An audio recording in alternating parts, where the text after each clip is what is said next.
Selamat pagi Bapak Ibu Saudara yang dikasihi oleh Tuhan. Pagi hari yang indah ini kita kembali datang sujud menyembah Dia. Terima kasih Yesus. Haleluya, haleluya Yesus.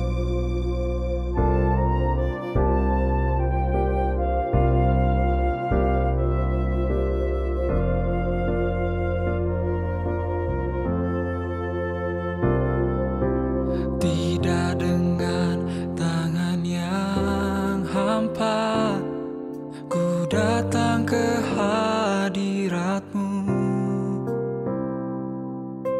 menyatakan rasa syukurku di atas segala berkat-Mu.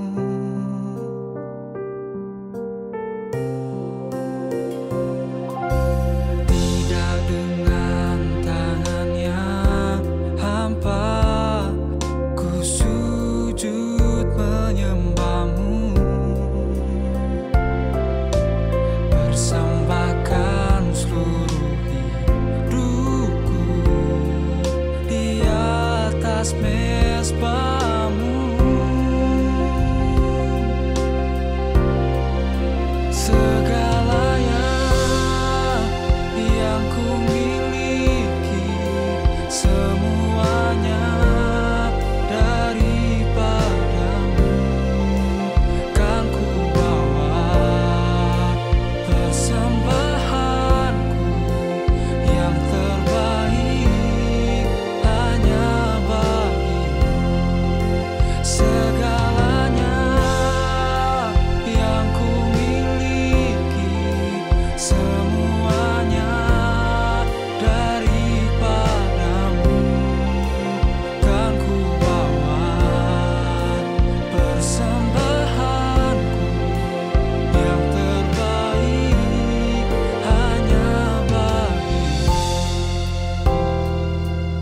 Oh, terima kasih Tuhan.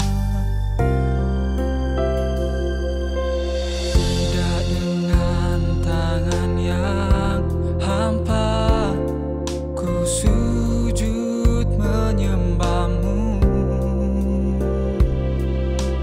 persembahkan seluruh hidupku di atas mezbah-Mu. Segalanya yang ku miliki, semuanya daripada-Mu, kan ku bawa persembahanku yang terbaik hanya bagi-Mu.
Haleluya, puji Tuhan, salam sejahtera dalam kasih Tuhan Yesus Kristus. Kembali kita akan merenungkan kebenaran firman Tuhan.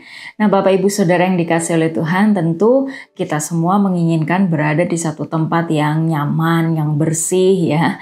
Ya, tidak ada kebisingan, demikian juga ada di dalam kondisi yang baik, ya, tidak ada masalah, penuh sukacita, penuh kedamaian dan seterusnya. Saya rasa orang-orang yang berada dalam kesulitan, masalah, mereka akan sangat berusaha untuk keluar dari kondisi itu sehingga mereka kembali berada di situasi yang nyaman, yang aman begitu ya.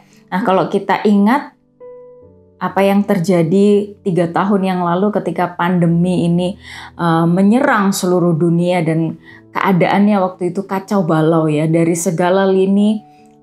Semua menghadapi masalah yang sama. Banyak orang merasa takut, merasa gentar, gelisah, ya harus berhadapan dengan maut ya. Kematian itu sangat dekat dan juga ya kondisinya tidak mengenakan pada waktu itu, dan tentunya banyak juga orang yang dulunya tidak pernah pergi beribadah lalu sangat rajin beribadah, mendekatkan diri kepada Tuhan ya karena masalah yang begitu besar yang dialami. Nah, dan kalau kita lihat sekarang kondisinya ya sudah mulai aman ya, orang dapat bebas berkerumun dan ini membuat sebagian banyak orang itu merasa nyaman ya, meskipun masih ada dampak negatifnya dari pandemi ini. Nah, Bapak Ibu Saudara yang dikasihi oleh Tuhan, namun sadarkah kita bahwa sebenarnya rasa nyaman itu ada bahaya yang mengintai di dalamnya? Ya, mengapa rasa nyaman itu dapat membuat kita menjadi terlena dan terbuai, ya, mudah jatuh dalam dosa dan terjerat dalam perangkap iblis. Rasa nyaman juga membuat kita menjadi tidak peka dengan tanda-tanda zaman yang semakin nyata. Rasa nyaman juga membuat kita menjadi sombong, ya, merasa tidak memerlukan Tuhan. Nah, jika kita perhatikan dalam Alkitab, kehidupan orang Israel dan juga raja-rajanya juga mengalami kehidupan yang naik turun. Ketika mereka dijajah oleh musuh mereka, ketika mereka diserang oleh musuh, maka mereka akan sangat berseru kepada Tuhan, meminta pertolongan Tuhan. Dan ketika Tuhan mendengar doa-doa mereka dan Tuhan mengaruniakan keamanan, kenyamanan bagi mereka, maka mereka kembali berubah setia dan kembali berbuat jahat. Ya, kalau kita perhatikan di dalam kitab Hakim-Hakim sampai kepada raja-raja Israel dan Yehuda, ya demikian yang terjadi. Ya, seperti Raja Daud, Salomo, Hizkia, Raja Asa, ya mereka mengalami hal yang sama. Ketika dalam keadaan yang sulit, mereka akan berseru kepada Tuhan, namun dalam keadaan yang aman, yang nyaman, mereka dengan mudah melupakan Tuhan. Nah, kadang tempat yang paling berbahaya itu bukanlah peperangan sebenarnya, tetapi tempat yang aman, tempat yang nyaman. Nah, karena kita mudah sekali terlena dan tidak lagi waspada, Bapak Ibu Saudara. Tanpa disadari, lambat laun kita akan merasa tidak lagi memerlukan Tuhan, tidak lagi mencari Tuhan, dan tidak lagi bersandar kepada kekuatan Tuhan. Hingga pada satu titik tertentu maka kita akan benar-benar menyadari, wah, saya sudah sangat terlalu jauh meninggalkan Tuhan. Nah, seperti bangsa Israel, Bapak Ibu Saudara, terkadang memang kenyamanan itu membuat kita lupa akan karya Tuhan yang Tuhan sudah nyatakan dalam kehidupan kita. Seringkali kita menjadikan Allah itu sebagai penjamin saja, penjamin kehidupan kita, tanpa kita menjadikan Dia sebagai Allah di dalam kehidupan kita, Allah yang berdaulat. Nah, Bapak Ibu Saudara, itu sebabnya firman Tuhan menasehati kita untuk terus waspada, berjaga-jaga, meskipun toh keadaan kita sekarang ini sudah mulai damai ya, mulai nyaman. Nah, Matius pasal 26 ayat 41 berkata dalam terjemahan bahasa Indonesia masa kini, berjaga-jagalah dan berdoalah supaya kalian jangan mengalami cobaan. Memang rohmu mau melakukan yang benar, tetapi kalian tidak sanggup karena tabiat manusia itu lemah. Nah, serta kita juga perlu menjaga hati kita ya untuk tetap tertuju kepada Tuhan. untuk tetap setia kepada Tuhan. Senantiasa untuk kita dapat mengingat karya dan kasih Tuhan dalam hidup kita. Ya, Mazmur pasal 77 ayat yang ke-12. Aku hendak mengingat perbuatan-perbuatan Tuhan. Ya, aku hendak mengingat keajaiban-keajaiban-Mu dari zaman purbakala. Nah, Bapak Ibu Saudara, iblis akan terus mengincar kehidupan anak-anak Tuhan. Nah, namun kiranya kita tetap berada di jalan yang dikehendaki oleh Tuhan.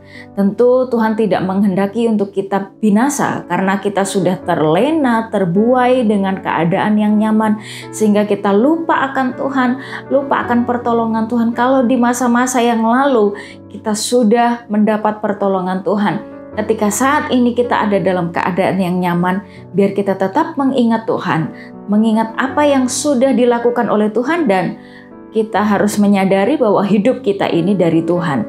Kita tidak dapat melakukan hal perkara-perkara besar tanpa kita disertai oleh Tuhan. Itu sebabnya biar kita minta terus penyertaan Tuhan, meskipun kita dalam keadaan yang nyaman, mari kita terus waspada, berjaga-jaga, supaya kita tidak jatuh di dalam pencobaan. Puji Tuhan, ini menjadi renungan kita bersama. Mari kita datang kepada Tuhan. Bapa di dalam sorga, kami mengucap syukur kepadamu ya Tuhan. Kami bersyukur memiliki Allah seperti Engkau yang mengasihi kami. Dan kiranya Tuhan tolong kami supaya kami tinggal di dalam firman-Mu, sehingga hidup kami dapat menyenangkan hati-Mu ya Tuhan. Terima kasih, kami terima berkat firman-Mu dengan ucapan syukur. Di dalam nama Tuhan Yesus Kristus kami berdoa. Haleluya. Amin. Puji Tuhan, Tuhan Yesus memberkati kita semua. Haleluya.